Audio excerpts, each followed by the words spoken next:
Bom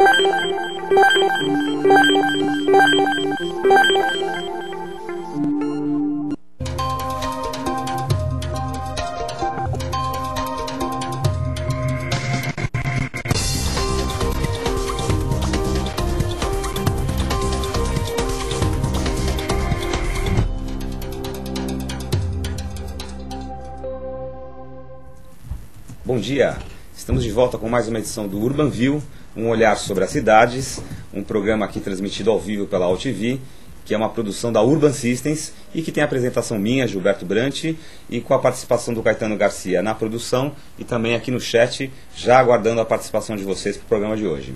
Isso aí, Gilberto, bom dia aos espectadores, internautas da AltV. Já estou aqui logado no chat, anunciando o nosso convidado de hoje, convidado que o Gilberto vai apresentar para vocês. Então eu espero que vocês participem, enviem suas perguntas, lembrando que são duas formas, né, de participar do programa. Você pode entrar no chat e ver os comentários dos outros internautas que participam, ou se você quiser, você manda a pergunta através do linha direta. É só enviar a pergunta, clica no enviar, a gente recebe, o Gilberto vai me chamar e eu faço a pergunta de vocês aqui para o nosso convidado. Então, participem. Hoje nós vamos conversar sobre um tema bastante em voga, que é a qualidade da mão de obra disponível para o mercado brasileiro e seu papel na gestão estratégica das empresas. Como todos nós sabemos, o capital humano é um dos pilares que viabiliza o crescimento econômico de um país. Não adianta a gente ter investimento, investimento externo, não adianta a gente ter projeto, não adianta a gente ter ideia, não adianta a gente ter vontade se a gente não tem quem execute tudo isso daí. Afinal de contas, um bom plano, uma boa ideia, nada mais é do que algo no papel. Mas o avanço das tecnologias e o crescimento... o avanço das tecnologias e dos processos gerenciais está criando um novo padrão de exigências no mercado, o que exige profissionais muito mais bem preparados, profissionais que estão em constante atualização. No programa de hoje, a gente vai explorar justamente esses assuntos com o executivo e professor Carlos Alves de Lima Nascimento, que é diretor da Escola de Administração Mauá. E para o nosso olhar da semana, que é o tema que conduz a nossa entrevista de hoje, a gente escolheu a seguinte questão: ensino superior e qualificação profissional. Qual é o impacto na gestão estratégica dos negócios? Ou seja, a qualidade do ensino básico e médio, a evasão escolar no ensino superior, o crescimento desenfreado de pós-graduação e MBAs, como a gente vê aí toda hora sendo anunciado no mercado, tem algum grau, algum fator de responsabilidade na falta de mão de obra qualificada? Qual é o papel das pessoas e como a gestão estratégica de negócios colabora para o sucesso de uma empresa? Para responder a essas e outras perguntas, temos como entrevistado de hoje aqui no Urban View o professor Carlos Alves de Lima Nascimento. Professor, muito obrigado pela sua presença no programa de hoje. Eu agradeço, Gilberto, Caetano. Muito bom dia nossos internautas. Ok, o professor Carlos ele é doutor em engenharia de produção pela Escola Politécnica da USP, Universidade de São Paulo, e diretor da MCN Engenharia. Ele leciona há mais de 30 anos e acaba de assumir a diretoria da Escola de Administração do Instituto Mauá de Tecnologia, que é um instituto aí bastante reconhecido. Ele é autor de 2 livros, um deles A Qualificação de Fornecedores como Estratégia de Lucro, e outro é Modelos e Inovações em Estratégia.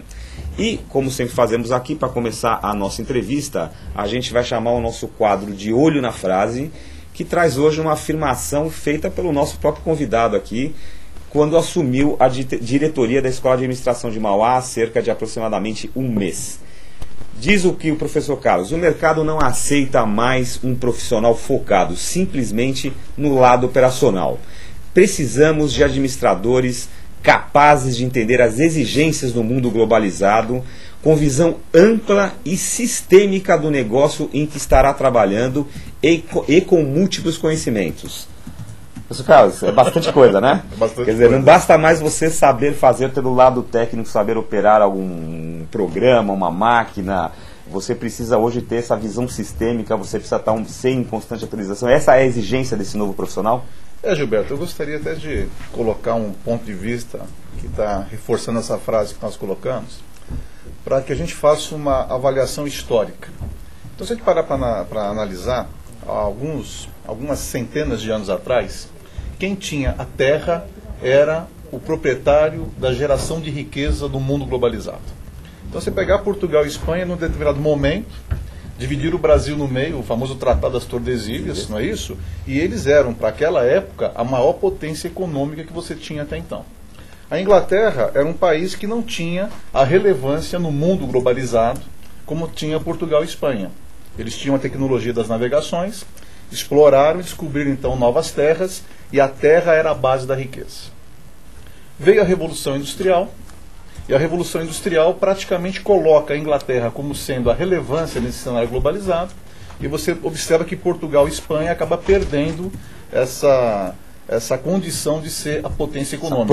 Essa proeminência. Então você passa a ver hoje na crise do euro que Portugal e Espanha estão numa situação extremamente não tão confortável, né?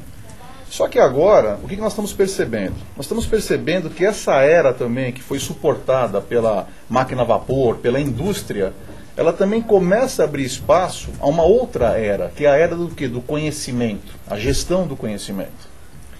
É evidente que quando você passou da era da geração de riqueza pela terra para a indústria, ninguém chegou e definiu uma data. A partir do dia 1º de janeiro de 1900, acabou a geração de riqueza e começou a geração pela industrialização, pela produção.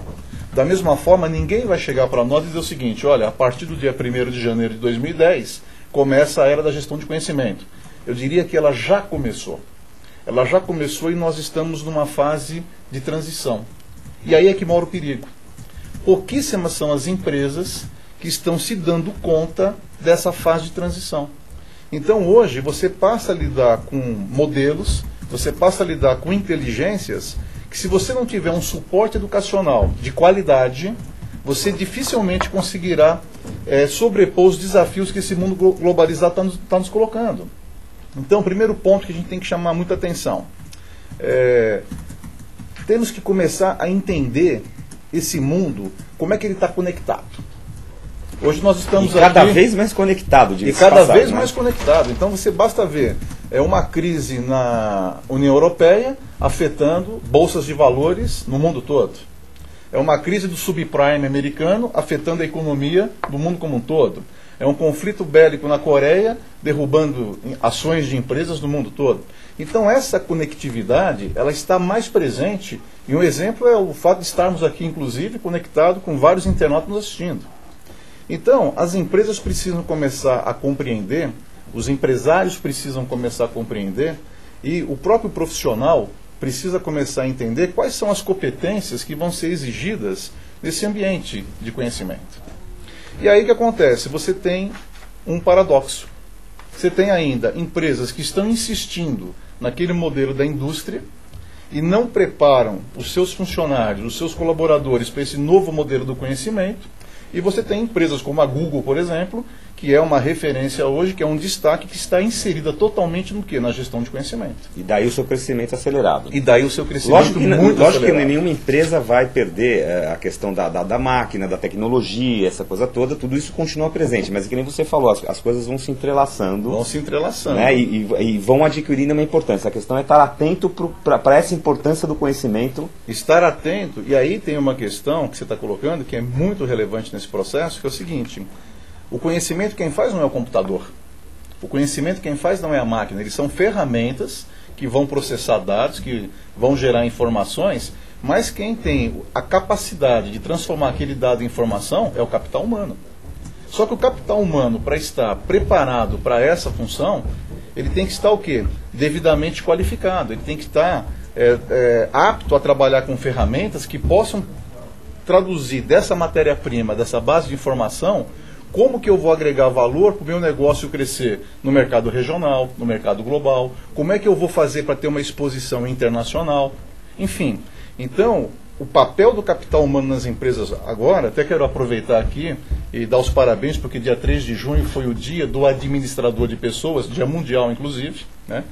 É esse profissional que vai ter a obrigação, que vai ter a função, a missão do quê? De estar conduzindo toda uma corporação a extrair dos seus... Eu até brinco que quando a gente contrata mão de obra, o cérebro vem de brinde, não é isso? Então a gente precisa agora o quê? Aproveitar a extrair o conhecimento que cada indivíduo no seu nível funcional, pode agregar para... Eu diria que o ideal seria contratarmos cérebros e o corpo humano vir de brinde, né? Exatamente. Então, inclusive, aqui corroborando um pouco o que o Carlos está falando, tem uma pesquisa aqui que a gente viu aqui da revista The Economist, que foi realizada em 2009, portanto no ano passado, que ouviu executivos de países emergentes e revelou que 50% dos entrevistados, esses executivos, consideram que há um crescente distanciamento entre as habilidades e competências dos universitários recém-formados e as necessidades das empresas.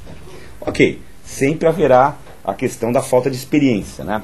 Você não espera que um universitário que passou ali 4, 5 anos se dedicando, estudo, pesquisa, coisa e tal, consiga chegar numa empresa com a experiência prática que satisfaça essa empresa. Claro. Mas essa pesquisa parece indicar um pouco além disso, né? Quer dizer, parece que uma divergência, ele fala que é um distanciamento entre habilidades e competências e as necessidades das empresas.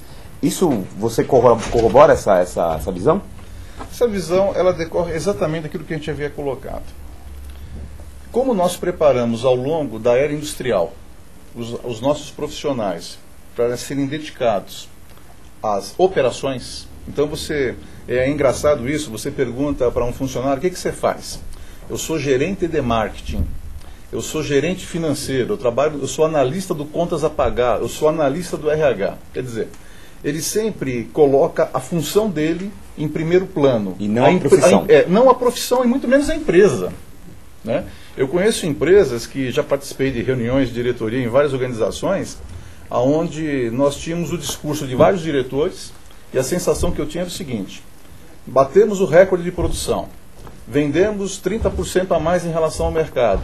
E você observava o seguinte, o discurso era a melhor área de produção, a melhor área comercial, a melhor área financeira, a melhor área de suporte e a pior empresa para trabalhar. Então, a falta essa especificidade, e aí a escola, de certa forma, ela contribuiu para esse processo. Por quê? Nós pegamos uma realidade e nós fomos fracionando a realidade. Agora vamos abrir a caixinha da matemática, agora vamos abrir a caixinha da biologia, agora vamos abrir a caixinha da química, passando uma percepção de que a realidade ela pode ser fracionada. Só que o mundo real, o mundo que nós estamos inseridos... Ele é sistêmico. Ele é sistêmico. E aí não tem aquela coisa de você, eu fiz a minha parte e fiz bem feito. Porque aí depois o outro departamento lá, o camarada... Então, é aquela história, você vê o diretor comercial com estoque abarrotado, porque ele tem que cumprir uma meta de atendimento no prazo de entrega ao cliente, e o diretor financeiro se esguelando para tentar buscar no banco capital de giro para poder cobrir o déficit da empresa. Então, essa visão